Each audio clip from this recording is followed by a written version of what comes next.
नमस्कार, ऐश्वर्याज ग्लॅम स्टुडिओमध्ये तुमचं सगळ्यांचं मनापासून स्वागत। आज आपण हेअरस्टाईलसाठी लागणाऱ्या साहित्याची माहिती बघणार आहोत। ठीक आहे, चला तर व्हिडिओला सुरुवात करूयात। प्रथम जे तुम्ही बघत आहात हे रबर बँड आहेत।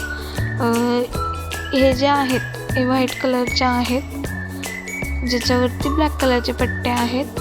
ठीक आहे, आणि पुढचे जे आहेत ते रेड कलरचे आहेत, बघू शकता।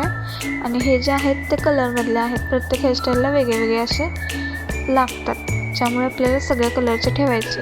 आणि मुळात ट्रान्सपरंट सुद्धा रबर बँड मिळतात, ते सुद्धा तुम्ही यूज करू शकताय। ठीक आहे, जिथे हाईड वगैरे करायचं असेल किंवा ट्रान्सपरंट रबर बँडचा कशासाठी उपयोग केला जातो तेही तुम्हाला व्हिडिओमध्ये सांगितलं जाईल, त्यामुळे चॅनलला सबस्क्राईब करायला विसरू नका।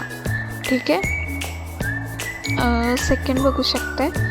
सेकंड जे आहेत हे सेक्शन क्लिप आहेत। जेव्हा आपण कोणती हेअरस्टाईल करतो त्याच्यामध्ये सेक्शन पाडण्यासाठी किंवा सेक्शन केल्यानंतर ते तसं सेक्शन बरोबर राहावा, त्यासाठी आपल्याला सेक्शन क्लिपची गरज असते। नंतरचे जे तुम्ही बघत आहात ह्या आडव्या पिनचा आहेत। ठीक आहे, ह्या आडव्या पिनचा आहेत। कोणतीही हेअरस्टाईल असेल तर ती सिक्युअर करण्यासाठी आपल्याला आडव्या पिनची गरज लागते। ठीक आहे, नंतरचे ज्या आहेत त्या यू पिन्स आहेत। ठीक आहे, यू पिन्स आहेत ह्या।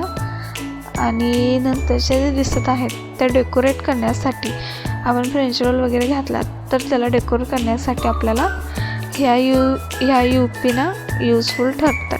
ठीक आहे, तर अशी होती या व्हिडिओची माहिती, थोडक्यात सांगितलेली आहे।